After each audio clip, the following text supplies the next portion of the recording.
Welcome to training number 11, decision making. The outcome of this training is to help your staff make better decisions and to give them some patterns that they can base these decisions on. Now, before you begin this training, have your staff complete the decision making evaluation. You'll find a particular page number for your staff, and you can print those out for your staff so that they can prepare that before they come. Now, remember, any survey or evaluation that is done as a self-evaluation is going to be skewed somewhat because we measure intentions, not behaviors. But this particular decision-making evaluation is based on the 6 steps that are listed on the right side column of the screen here. And what we're going to do is we're going to take a look at that. We're not looking to grade or total it, but you can see the specific questions that go to each component in this 6-piece process. Now, that's pretty hard to make decisions based to remember what those 6 are. So one of the things we do is we use a little process or a little code called the ODA decision making. ODA is an easy acronym to remember. It represents observe, orient, decide, and act. And notice they all feed forward except for the act. Now we feed back, we observe, and we make our on-course corrections. So let's define the ODA process. The ODA process begins by observing. We're looking at what's happening. Are my predictions accurate? Kind of observe. We're gathering data in this stage.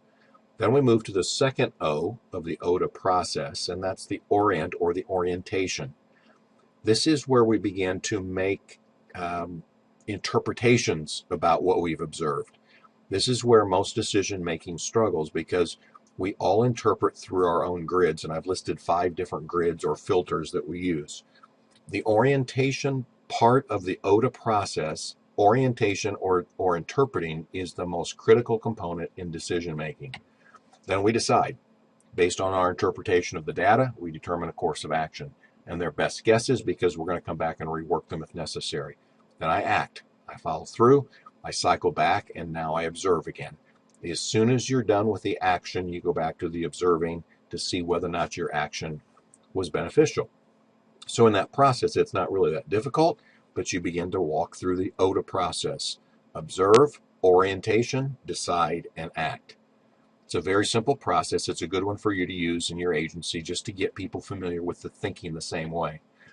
If you don't like that one, or there comes some situations where you need to compare some issues, the grid analysis is a great way to compare.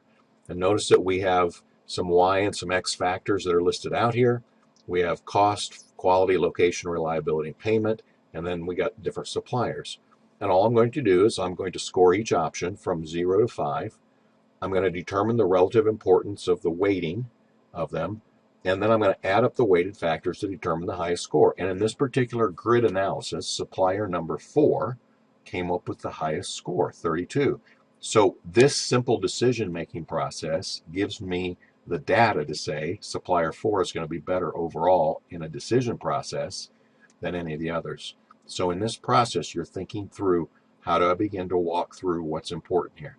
So we've got the ODA process and the grid analysis. There are lots of ways you can make decisions and patterns, but these are 2 very simple ones that you can teach your employees.